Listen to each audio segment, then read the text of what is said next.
तो भाई हुजूर के विलादत पे इस बार जिसने झंडा ना लगाया हो, अगली बार वो भी झंडा जरूर लगा ले जी, इंशाअल्लाह लगाएंगे झंडा। इंशाअल्लाह। जितने लोग लगाएंगे वही हाथ उठा के कहते हैं या रसूल अल्लाह, या रसूल अल्लाह। माशाअल्लाह। झंडा जरूर लगाना। उसकी एक वजह बता दूं वो इंशाल्लाह ये ऑपरेशन आप अच्छा करेंगे। बस मैं एक बात बता दूं झंडे के लिए, हाँ सबके लगे हुए हैं, लेकिन कुछ घर अब भी दिखा दूंगा नहीं होंगे भाई साहब, बड़े बड़े ढीठ पड़े जी। हाँ बस सबके लगे माशाल्लाह। एक बात बता दूं, और जिसके ना लगा हो ना तो उसके फिर कुछ और ही लगना है। बस एक बात सुन लें आप, तुमने देखा होगा इलेक्शन आएगा, आने वाला है, हवाएं चलने लगी, समझ लो जब खानदान में फसाद फैलने लगे भाई भाई में, तो समझ लो इलेक्शन करीब आ गया। बेशक। हाँ जी, जब आपस में झगड़े होने लगे समझ लो इलेक्शन सर पे है, कयामत नहीं है अभी। तो होता क्या है, यहां लग गया साइकिल का झंडा, तो लोग कहते हैं समाजवादी वाला है। इधर लग गया पंजे का झंडा, लोग कहते हैं कांग्रेस वाला है। उधर लग गया फूल का झंडा, लोग कहते हैं बीजेपी वाला है। ठीक है जी, और आगे लगा लो पतंग का झंडा, तो वो कह देंगे साहब वैसी वाला है। फिर लगा लो हाथी, तो क्या कहते हैं लोग, बसपा वाला है। बसपा वाला है। झंडों से निस्बतों का पता लगाते हैं लोग। वाह वाह, बेशक। साइकिल का लगा कांग्रेस वाला कह दिया, समाजवादी का कह दिया, पंजा लगा कांग्रेस कह दिया, हाथी लगा बसपा कह दिया। तो जो जो झंडे लगते रहे उसी पार्टी के कहलाते रहे। हुजूर की विलादत का झंडा लगा लो, कयामत तक मोहम्मदी कहलाते रहोगे। सुभान अल्लाह, सुभान अल्लाह, बेशक सुभान, मोहम्मदी कहलाते रहोगे। हुजूर की निस्बत का झंडा जरूर लगना है। फरमाया गया वमा अरसलना का इल्ला रहमतल लिल आलमीन, महबूब हमने आपको सारे जहान के लिए रहमत बना करके भेजा है। बस जो हुए अगलात उनको माफ़ फरमाए रब्बे कायनात। ज़िंदगी ने दिया साथ तो फिर होगी मुलाकात, चमन रहा फूल खिलेंगे, ज़िंदगी रही फिर मिलेंगे। मुसाफिर हैं हम भी, मुसाफिर हो तुम भी, किसी मोड़ पर फिर मुलाकात होगी। फ़कीरान आए सदा कर चले, सदा खुश रहो ये दुआ कर चले। सारे लोग कलमा शरीफ पढ़ लीजिए, ला इलाहा ये अल्लाह वाले बैठे हैं, जन्नती लोग बैठे हैं सब। हाँ, ये इतनी अजमतों वाले हैं, अगर कब्रिस्तान से गुजर जाएं तो अल्लाह अजाब हटा लेता है। इतने अच्छे लोग बैठे हैं। हाँ, तो इन्हें गवाह बना के कलमा पढ़िए जोर से। बात नहीं कहेंगे इंशाल्लाह, इंशाल्लाह वादा करें, फिर मजबूर नहीं करेंगे। नहीं करेंगे। नहीं, कुछ बोल रहे हैं क्या, बाद में हम हाथ उठा देंगे, तुम नीचे कर लेना। नहीं, वादा करने। फिर देखो मैं एक बात बताऊं आगे को, बोलते हैं जरा सुभान अल्लाह। सुभान अल्लाह। ये मजबूर नहीं कीजिएगा। हुजूर जलवागर हुए हजरत आमीना की गोद में, नहीं जी, बस अल्लाह सलामत रखे आप बुजुर्गों को, मोहब्बत है आपकी सलामत रहे। हुजूर हजरत आमीना की गोद में जलवागर हुए। वो लोगों एक बात बताऊं, औलाद अल्लाह की बड़ी नेमत है, बहुत बड़ी नेमत है। लेकिन हुजूर जब जलवागर हुए थे तब भी बेटियां मारी जा रही थी, आज भी बेटियां मारी जा रही हैं। सुनना, आज भी बेटियां मारी जा रही हैं। तब पैदा होने के बाद मारी जा रही थी, आज पैदा होने से पहले मारी जा रही है। सुन रहे मेरी बात? आज पैदा होने से पहले बेटियां मारी जा रही हैं। और सुनिए, वहां सितम करने वाला बाप था, आज बाप मेहनत से पाल के देता बेटी, तो कभी बेटी जहेज के नाम पे मार दी जाती है, कभी कैश के नाम पे जला दी जाती है। क्या ये सितम रुका है? ये बीच में खत्म हुआ था, फिर हमने इसे बढ़ावा दे दिया। और कुछ इतने जालिम डॉक्टर, अल्लाह इन्हें हिदायत नसीब करे, ये दुनिया के कुत्ते हो गए, पैसे के लालच में जिंदगियां तबाह कर रहे हैं। हाँ, ऐसे ऐसे बदबख्त डॉक्टर हैं। मैं बस जरा मेरी बात दिल से सुनना, मैं कुछ पैगाम आपको देना चाहता हूं हुजूर की विलादत के दिन की महफिल के ताल्लुक से। जब बच्चे दवाओं के जरिए मां के पेट से जाहिल नहीं हो पाते तो फिर उनके जिस्मों को काट के निकालते हैं। और जालिमों, तुमने उन बच्चों को रोने तक का अधिकार न दिया। तुम उनके जिस्म के टुकड़े कर रहे हो, पैर काट के निकाल रहे हो, हाथ काट के निकाल रहे हो। कैंचियों से तुम्हें हया नहीं आई?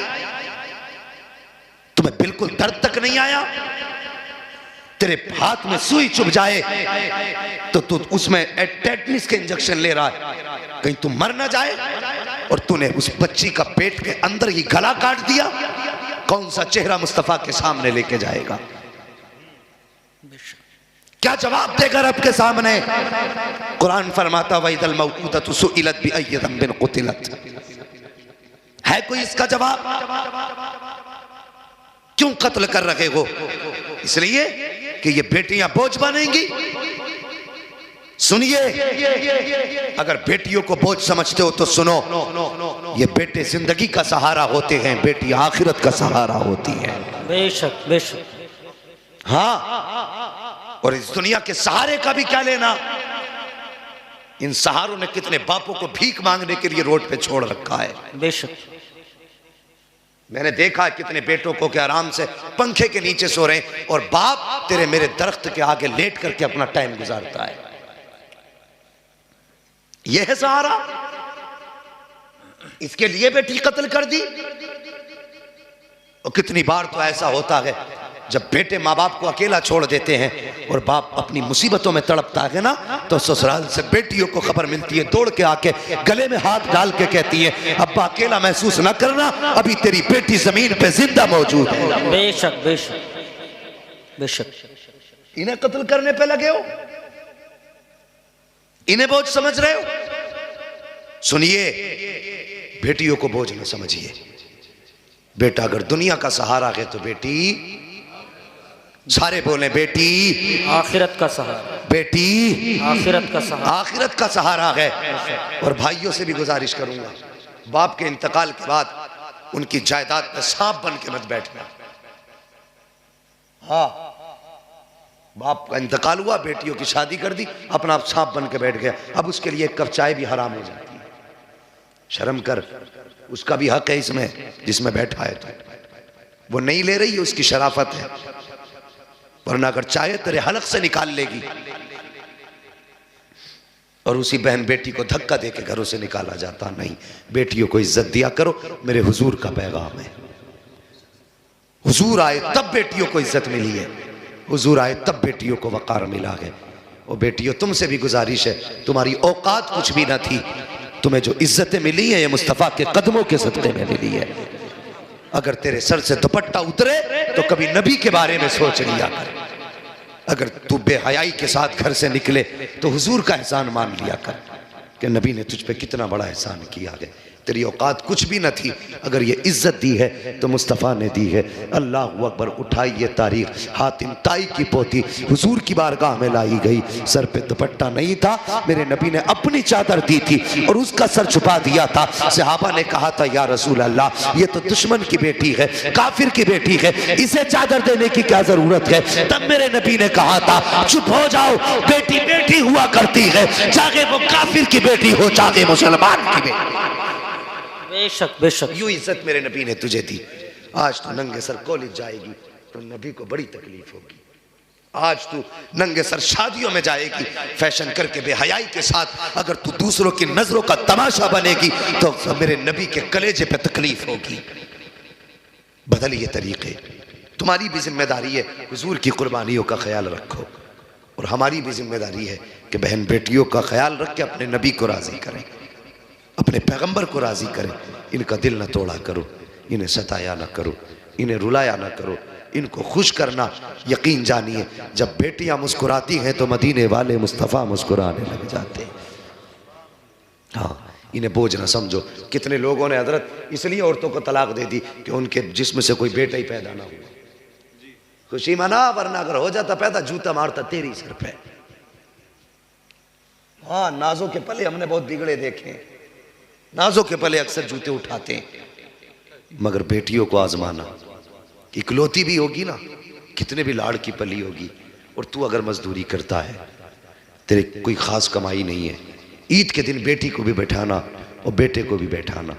पहले बेटे से कहना बता ईद पे क्या खरीदेगा, तो वो बताएगा जैसे कारी साहब के कपड़े बच्चे ने कपड़े ख़रीदे ऐसे मुझे चाहिए, जैसे मुफ्ती साहब के बेटे के कपड़े ऐसे मुझे चाहिए। और बेटी से कहना बेटी बता तू क्या लेगी, और अगर तू गरीब है ना तेरे एक जुमले में बेटी तेरी पूरी ज़िंदगी पढ़ डालेगी। कहेगी अब्बा अभी 3 महीने पहले कपड़े सिलाए थे, परहेज करके उन्हीं को पहन लूँगी, उन्हीं में मेरी ईद हो जाएगी। बेशक बेशक जी बेशक। बेटियां कभी बाप पे बोझ नहीं होती हैं, कभी बोझ नहीं होती। तुझसे किसने कह दिया ये बोझ होती है? और सोन जब बेटी पैदा होती है रब फरमाता है जा ज़मीन पे जा, मैं तुझे भी रोज़ी दूंगा, तेरे सदक़े में तेरे माँ बाप को भी रोज़ी दूंगा। बेशक सुभान अल्लाह। नारे तकबीर, अल्लाह नारे रिसालत। खड़े हो जाइए, जरा खड़े हो जाइए, हज़रत खड़े हो जाइए। फैज़ाने सलामी जिंदाबाद। उलमाए अहले सुन्नत मौलाना तौसीफ रज़ा संबली साहब किबला। नारे तकबीर, नारे रिसालत।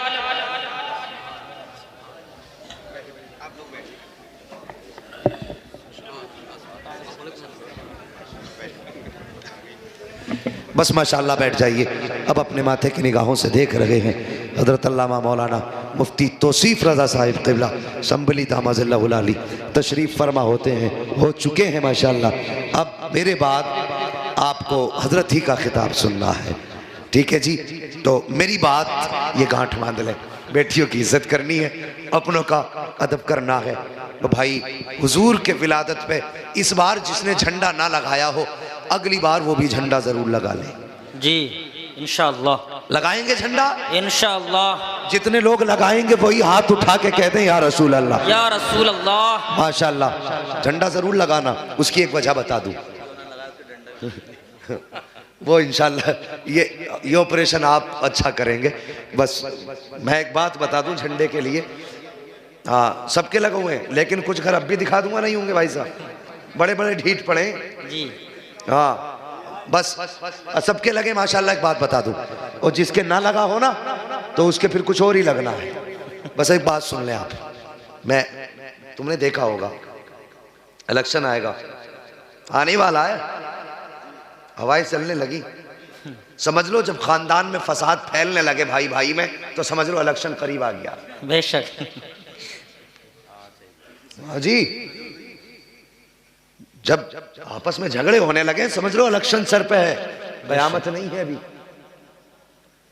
तो होता क्या है, यहाँ लग गया साइकिल का झंडा तो लोग कहते हैं समाजवादी वाला है, इधर लग गया पंजे का झंडा लोग कहते हैं कांग्रेस वाला है, उधर लग गया फूल का झंडा लोग कहते हैं बीजेपी वाला है, ठीक है जी। और आगे लगा लो पतंग का झंडा, तो वो कह देंगे साहब वैसी वाला है। फिर लगा लो हाथी, तो क्या कहते हैं लोग, बसपा वाला है, बसपा वाला है।